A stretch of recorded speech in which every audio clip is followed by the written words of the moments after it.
தஞ்சாவூரின் நடுவில் 1000 ஆண்டுகளுக்கும் மேலாக ஒரு கல் கோபுரம் வானத்தை நோக்கி நிமிர்ந்து நிற்கிறது. நண்பகல் நேரத்தில் சூரியன் உச்சத்தில் இருக்கும்போது அந்த பிரம்மாண்டமான கோபுரத்தின் நிழல் தரையில் விழாது என்று உள்ளூர் மக்கள் இன்றும் நம்புகின்றனர். கல்வியாளர்கள் இதை ஒரு கட்டுக்கதை என்று சொன்னாலும் இந்த ஒரு நம்பிக்கையே போதும். இந்த கோவில் வெறும் கல்லும் சுதையும் அல்ல, அது கணிதமும் பக்தியும் இணைந்த ஒரு புதிர் என்பதை உணர்த்த. இந்த கோவிலின் பெயர் பெருவுடையார் கோவில், பிருகதீஸ்வரர் கோவில், தஞ்சை பெரிய கோவில் என பல பெயர்களில் அழைக்கப்பட்டாலும் அது கட்டப்பட்ட போது வைக்கப்பட்ட முதல் பெயர் ஒன்றே, ராஜராஜேஸ்வரம். இன்று நாம் இந்த ராஜராஜேஸ்வரத்தின் ஆழத்திற்குள் பயணிக்க இருக்கிறோம். ஏன் இந்த கோவில் ஆகம சாஸ்திரத்தின் உச்சமாக கருதப்படுகிறது என்பதை புரிந்து கொள்ள இருக்கிறோம். இறுதியில் இந்த கதை உங்களை வியக்க வைக்கும். ஏனென்றால் இது ஒரு மன்னனின் பக்தி கதை மட்டுமல்ல, ஒரு நாகரிகம் தன் அறிவை கல்லில் வடித்து காலத்தை வென்ற கதை. இந்த கதையின் தொடக்கம் ஒரு இளம் இளவரசனிடமிருந்து ஆரம்பிக்கிறது. அருள்மொழிவர்மன் என்று அழைக்கப்பட்ட அவன் பின்னாளில் ராஜராஜ சோழன் என்ற பெயரில் வரலாற்றில் பொறிக்கப்பட்டான். கிபி 985ஆம் ஆண்டில் சிம்மாசனம் ஏறிய அவன் காஞ்சிபுரத்தில் பல்லவர்கள் கட்டிய ராஜசிம்ப கோவிலை கண்டபோது ஒரு கனவு கண்டான் என்று வரலாறு கூறுகிறது. அதைவிட பெரிதாக, அதைவிட உயரமாக சிவபெருமானுக்கு ஒரு கோவில் கட்ட வேண்டும் என்ற கனவு. அவன் தன் இராச்சியத்தை வடக்கே நோக்கி விரிவாக்கி கடல் கடந்து இலங்கை வரை தன் ஆதிக்கத்தை நிலைநிறுத்திய பிறகு அந்த வெற்றிகளுக்கும் தன் ஆழ்ந்த சிவபக்திக்கும் ஒரு நிரந்தர சாட்சியாக இந்த கோவிலை எழுச்சி செய்ய முடிவு செய்தான். கிபி 1003ஆம் ஆண்டில் தொடங்கப்பட்ட இந்த கட்டுமானம் வெறும் 7 ஆண்டுகளில் 1010ஆம் ஆண்டில் முடிவடைந்தது. இன்றைய தொழில்நுட்ப காலத்தில் கூட இது ஒரு சவாலான காலக்கெடு என்று பொறியியலாளர்கள் ஒப்புக்கொள்கிறார்கள். 1000 ஆண்டுகளுக்கு முன் இது எப்படி சாத்தியமானது என்பதே ஆச்சரியம். இந்த கோவிலின் முதல் ரகசியம் அதன் கல்லில் இருக்கிறது. தஞ்சாவூர் சுற்றுவட்டாரத்தில் கருங்கல் இல்லை. அருகிலுள்ள கருங்கல் சுரங்கம் 50 கிலோமீட்டருக்கும் மேல் தொலைவில் இருந்தது. ஆயினும் ஆயிரக்கணக்கான டன் கருங்கல் தொராங்களும் சாய்வு தளங்களும் உருளும் கொலுசுகளும் கொண்ட ஒரு பொறியியல் முறையில் காவிரியின் கரையோரம் வழியாக இங்கு கொண்டு வரப்பட்டது. சுண்ணாம்பு சாந்து இல்லாமல் ஒரு கல்லின் மேல் இன்னொரு கல் இணைக்கப்பட்டு கச்சிதமான பொறிப்புகள் மூலம் அவை இறுக்கமாக பிணைக்கப்பட்டன. விமானத்தின் உச்சியில் வைக்கப்பட்ட கலசம் ஒரே ஒரு கருங்கல் தொராங்கிலிருந்து செதுக்கப்பட்டது. அதன் எடை 80 டன் என கணக்கிடப்படுகிறது. அந்த 80 டன் கல்லை 216 அடி உயரத்திற்கு மலையேற்றும் இயந்திரங்களோ உருளைகளோ இல்லாமல் எப்படி ஏற்றினார்கள் என்பது இன்றும் பொறியியல் உலகை திகைக்க வைக்கும் கேள்வி. சில வரலாற்று குறிப்புகள் சொல்வது என்னவென்றால் 6 கிலோமீட்டர் தொலைவில் ஒரு மண் சாய்வு தளம் கட்டப்பட்டு அதன் வழியாக இந்த பாரிய கல் மெதுவாக மேலே தள்ளப்பட்டது. இந்த விமானம் இன்றும் உலகின் மிக உயரமான கோவில் கோபுரங்களில் ஒன்றாக நிற்கிறது. அதுவும் சாதாரண தாழ்வார கோபுரம் அல்ல, கருவறையின் மேலே நேரடியாக எழும்பும் கோபுரம். ஆனால் இந்த கோவிலை வெறும் கல் பொறியியலின் சாதனையாக மட்டும் பார்த்தால் அதன் ஆழமான ரகசியத்தை நாம் தவறவிட்டு விடுவோம். ஏன் இந்த கோவில் ஆகம சாஸ்திரத்தின் உச்சம் என்று அழைக்கப்படுகிறது? ஆகம சாஸ்திரம் என்பது வெறும் சடங்கு விதிமுறைகள் அல்ல. அது ஆலய நிர்மாணம், சிற்ப அளவீடுகள், தெய்வ வடிவங்களின் விகிதாச்சாரம் மற்றும் தினசரி வழிபாட்டு முறைகள் ஆகியவற்றை ஒன்றிணைத்த ஒரு விரிவான அறிவியல். ஒரு கோவில் கட்டப்படுவதற்கு முன் அந்த இடத்தின் மண் பரிசோதிக்கப்பட வேண்டும், கோவிலின் அச்சு வானியல் கணக்குகளுடன் பொருந்த வேண்டும் மற்றும் கருவறையில் இருக்கும் சிவலிங்கத்தின் அளவு முதல் வெளிப்பிரகாரத்தின் அளவு வரை எல்லாமே ஒரு குறிப்பிட்ட விகிதத்தில் இருக்க வேண்டும். ராஜராஜேஸ்வரத்தில் இந்த விகிதாச்சாரம் இத்தனை துல்லியமாக கடைபிடிக்கப்பட்டுள்ளது என்பதால்தான் பிற்கால சிற்ப நூல்கள் இதை ஒரு முன்னுதாரணமாக குறிப்பிடுகின்றன. இந்த கோவிலின் சிற்பியாக கல்வெட்டுகளில் குறிக்கப்பட்டிருப்பவர் குஞ்சரமல்லன் ராஜராஜ பெருந்தச்சன் என்பவர். அவன் வெறும் ஒரு கொத்தனார் அல்ல, ஆகம விதிகளை மனனம் செய்த ஒரு ஸ்தபதி, கணிதமும் வேதமும் ஒன்றிணைந்த ஒரு மனம். ராஜராஜ சோழன் இந்த கோவிலை தக்ஷிணமேரு என்று அழைத்தான்.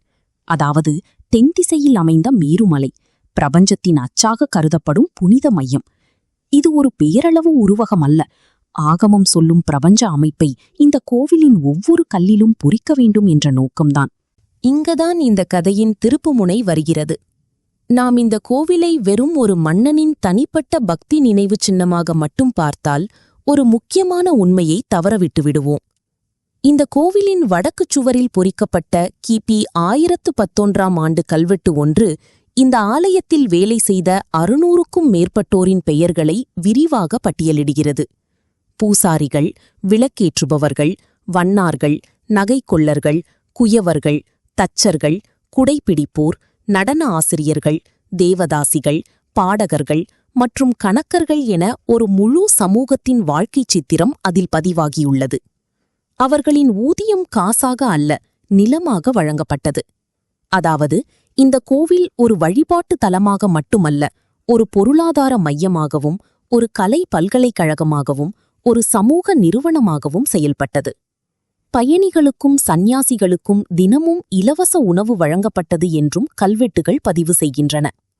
அந்த அளவுக்கு ஆகம சாஸ்திரம் என்பது வெறும் கட்டிடவியல் அல்ல, அது ஒரு முழுமையான வாழ்வியல் தத்துவமாக இங்கு செயல்பாட்டில் வந்திருக்கிறது என்பதே இந்த கோவிலின் மறைந்திருந்த உண்மை. ராஜராஜன் இந்த கோவிலை கட்டியது வெறும் கல்வெட்டில் தன் பெயரை நிலைநிறுத்த அல்ல, ஒரு முழு நாகரிகத்தின் அறிவையும் கலையையும் பொருளாதாரத்தையும் ஒரு கல்கருவியில் என்றென்றும் பதிவு செய்ய. இந்த கோவிலின் இன்னொரு அரிய பரிமாணம் நடனக்கலையில் பொதிந்திருக்கிறது. மேல்தளத்து நடைபாதையின் சுவர்களில் பரதமுனிவரின் நாட்டிய சாஸ்திரத்தில் குறிப்பிடப்பட்ட 108 கரணங்களில் 81 கல்லில் உயிரோட்டமாக செதுக்கப்பட்டுள்ளன. ஒரு நடன நிலையை, ஒரு உடல் அசைவை இவ்வளவு துல்லியமாக கல்லில் பதிவு செய்ய வேண்டுமென்றால் அந்த சிற்பிக்கு நாட்டிய சாஸ்திரமும் ஆகம சாஸ்திரமும் ஒரே நேரத்தில் தெரிந்திருக்க வேண்டும். இது வெறும் அலங்காரம் அல்ல, அது நடனத்தை ஒரு புனித வழிபாட்டுக் கலையாக ஆகமம் அங்கீகரித்திருந்த ஒரு காலத்தின் சாட்சி. கல்வெட்டுகளில் பெயர் குறிக்கப்பட்ட நூற்றுக்கணக்கான தேவதாசிகளும் நடன ஆசிரியர்களும் இந்த சிற்பங்களுக்கு உயிர் கொடுத்த அதே பாரம்பரியத்தை சேர்ந்தவர்கள் என்பது குறிப்பிடத்தக்கது. இன்னும் ஆச்சரியமான ஒரு உண்மை என்னவென்றால், கல்வெட்டுகளில் பெருந்தச்சன் என்று குறிப்பிடப்பட்ட அந்த சிற்பியின் வாரிசுகள் இன்றும் தஞ்சாவூர் சுற்றுவட்டாரத்தில் ஸ்தபதி குலமாக வாழ்ந்து அதே வாஸ்து மற்றும் ஆகம பாரம்பரியத்தை தலைமுறை தலைமுறையாக கடத்தி வருகின்றனர் என்று வரலாற்று ஆய்வாளர்கள் பதிவு செய்துள்ளனர். ஒரு கோவில் கட்டி முடிந்த பிறகும் அந்த அறிவு ஒரு குலத்தின் இரத்தத்தில் ஓடி 1000 ஆண்டுகள் கடந்தும் உயிர்ப்புடன் இருப்பது ராஜராஜேஸ்வரத்தின் மிகப்பெரிய அதிசயங்களில் ஒன்று. 1000 ஆண்டுகள் இந்த கோவிலுக்கு எளிதாக கடந்துவிடவில்லை. சோழ பேரரசின் வீழ்ச்சிக்குப் பின் பாண்டியர், மதுரை சுல்தான்கள், விஜயநகர அரசர்கள், தஞ்சை நாயக்கர்கள், மராட்டியர்கள் என பல ஆட்சிகள் இந்த தலத்தின் மீது தங்கள் கையெழுத்தை பதித்தன. போர்களும் படையெடுப்புகளும் சேதங்களை ஏற்படுத்தின. ஆனால் ஒவ்வொரு முறையும் புதிய ஆட்சியாளர்கள் இதை மீட்டெடுத்து புதுப்பித்தனர். இன்று கருவறையின் முன் நாம் காணும் பிரம்மாண்டமான ஒரே கல் நந்தி சிலை 16 அடி நீளமும் 13 அடி உயரமும் கொண்டது. அது ஒரிஜினல் சோழர் கட்டுமானம் அல்ல, 16ஆம் அல்லது 17ஆம் நூற்றாண்டில் நாயக்க ஆட்சியின் போது சேர்க்கப்பட்டது. அதேபோல முருகன், அம்மன் சந்நிதிகளும் பிற்காலத்தில் சேர்க்கப்பட்டவை. மராட்டியர்கள் இந்த கோவிலை மிகச் சிறப்பாக பராமரித்தனர். அதாவது இந்த கோவில் ஒரு உறைந்து போன நினைவு சின்னம் அல்ல, 1000 ஆண்டுகளாக உயிர்ப்புடன் ஒவ்வொரு தலைமுறையும் தன் அடையாளத்தை சேர்த்துக்கொண்டே வளர்ந்த ஒரு வாழும் பாரம்பரியம். 2010ஆம் ஆண்டில் இந்த கோவில் தன் 1000 ஆண்டு விழாவை கொண்டாடியது. 1987ஆம் ஆண்டிலேயே இது யுனெஸ்கோ உலக பாரம்பரிய தலமாக அறிவிக்கப்பட்டு பின்னர் கங்கை கொண்ட சோழபுரம் மற்றும் தாராசுரம் கோவில்களுடன் இணைந்து தொடரும் சோழர் கோவில்கள் என்ற பெருமையை பெற்றது. இந்த கோவிலின் சுவர்களுக்குள் இன்னும் ஒரு அடுக்கு வரலாறு மறைந்திருந்தது. பிற்கால நாயக்க மன்னர்கள் மங்கிப்போன பழைய சுவர் ஓவியங்களின் மேல் புதிய சுவர் ஓவியங்களை வரைந்தனர். ஆனால் 20ஆம் நூற்றாண்டில் தொல்பொருள் ஆய்வாளர்கள் அந்த மேலடுக்கை மெதுவாக அகற்றியபோது அதற்கு கீழே மறைந்திருந்த அசல் சோழர் கால ஓவியங்கள் வெளிச்சத்திற்கு வந்தன. அவற்றில் ஒன்றில் ராஜராஜ சோழனும் அவனது குருவான கருவூர் தேவரும் இணைந்து சித்தரிக்கப்பட்டுள்ளனர். 1000 ஆண்டுகளாக ஒரு மன்னனின் முகம் இன்னொரு ஓவியத்தின் கீழ் மூச்சு பிடித்து காத்திருந்தது போல் இந்த கண்டுபிடிப்பு நமக்கு உணர்த்துகிறது. இன்று நாம் தஞ்சாவூர் பெரிய கோவிலை பார்க்கும்போது அது வெறும் சுற்றுலா தலமாக மட்டும் தெரியலாம். ஆனால் அதன் ஒவ்வொரு கல் தோராங்கும் ஒரு மன்னனின் கனவையும், ஒரு சிற்பியின் கணிதத்தையும், ஒரு நாகரீகத்தின் ஆகம ஞானத்தையும் தன்னுள் சுமந்து கொண்டிருக்கிறது. ராஜராஜ சோழன் இந்த கோவிலுக்கு தன் பெயரை வைத்தது அகந்தைக்காக அல்ல, ஏனெனில் அவன் தன்னை சிவனின் ஒரு சேவகனாகவே கருதினான். ராஜராஜேஸ்வரம் என்றால் ராஜராஜனின் இறைவன் என்று பொருள். தன்னை அல்ல, தன் தலைவனை அவன் நிலைநிறுத்தினான். ஆகம சாஸ்திரத்தின் உச்சம் என்று இந்த கோவில் அழைக்கப்படுவது அதன் உயரத்தாலோ விடைகளாலோ அல்ல. அது பக்தியையும் அறிவியலையும் கலையையும் சமூகத்தையும் ஒரு கல்வடிவில் முழுமையாக இணைத்ததால்தான்.